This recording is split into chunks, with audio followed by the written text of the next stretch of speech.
inyong lahat, mga mahal na kapatid. Ka-Israel, ka-Bien, ka-Erz, ka-Arnel, lahat ng ating minamahal na kapatid. Higit sa lahat ang classmate ko mula Congress hanggang Senado, Senador Manong Dante Marcoleta.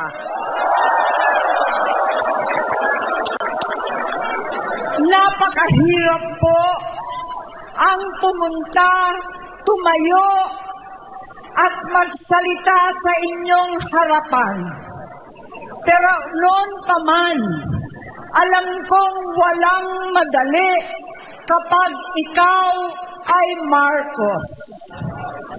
Nanginginig ako at ang aking boses, hindi dahil ako'y natatakot sa inyo, kundi dahil nalulungkot po ako. Ipagpaumanhin ninyo kung sa gitna ng pagsasalita ko, ako'y hihinga dahil sa bigat ng aking kalooban. Pero hindi yan ang dapat kong ihingi ng paumanhin. Hindi yan ang kasalanan ko sa bayan na dapat ihingi ko ng tawad. Narito po ako dahil sa tawag ng Iglesia ni Cristo para sa transparency, accountability at hustisya. At dahil sa tawag ng sarili kong konsensya, bilang senador, bilang kapatid, bilang Pilipino. Bata pa lamang kami ni Bongbong. Alam na ng buong pamilya ang problema sa kanya.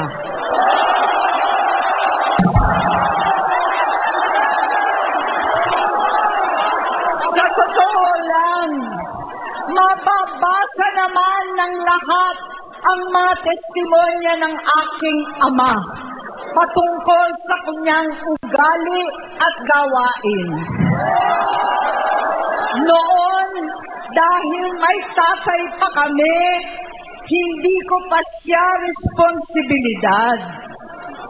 Noong tumatanda, ay mas naging nakakabahala.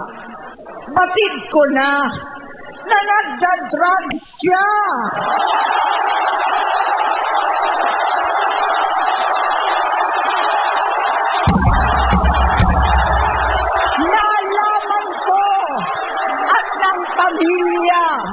Nalaman ng pamilya, seryoso ito.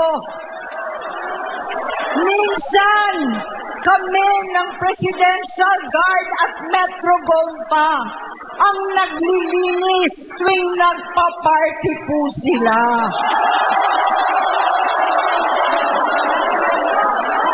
Namuhay kaming magkakapatid sa ibang bansa. Kami-kami lang. Kinumbinsi ko pa si Bongbong. Pakasalan mo na si Lisa. Naisip ko noon, kapag nag-asawa siya, malalagay na sa tahimik at magkakaroon ng direksyon. Ang laki ng pagkakamali ko. Mas lumala ang kanyang pagkalulong sa droga.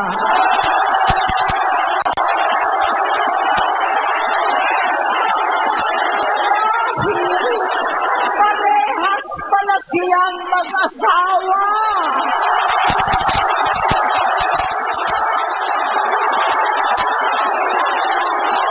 Naging gobernador siya ng Ilocos. Alam ng mga tao doon na halos hindi siya pumapasok.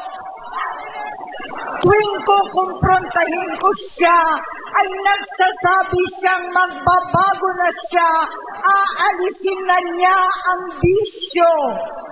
hanggang sa may nagsumbong na naman sa akin na sa paggising pa lang sa umaga, kasabay ng almusal, marijuana pala.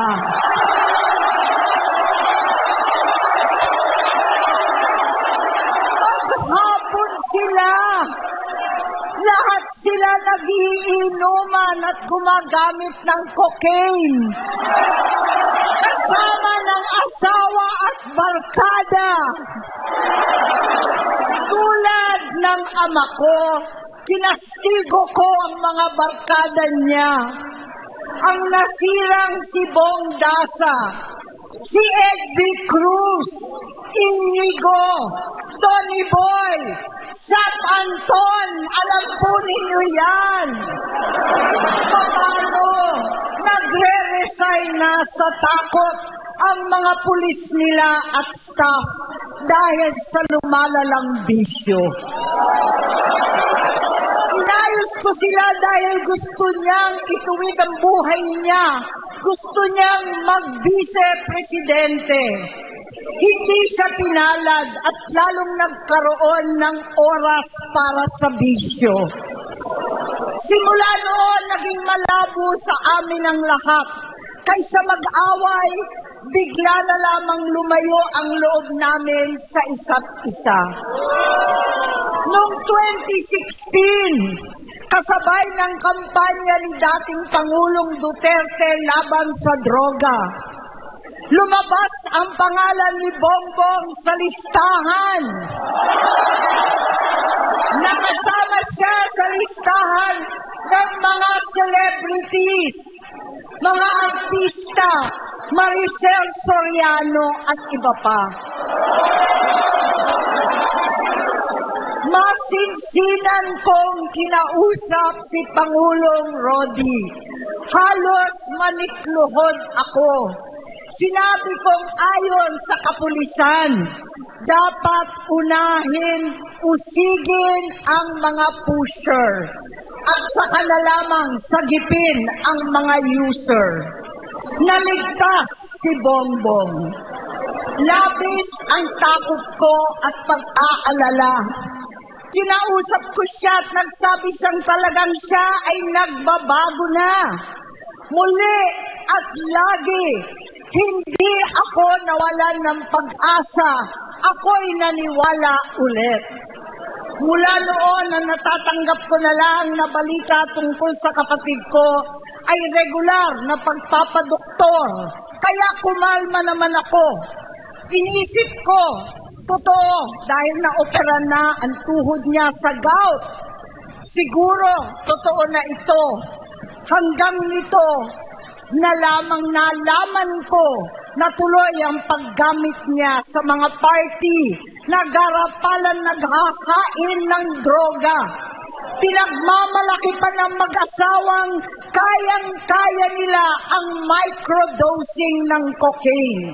Hati-hatiin daw para 4 na beses sa isang araw.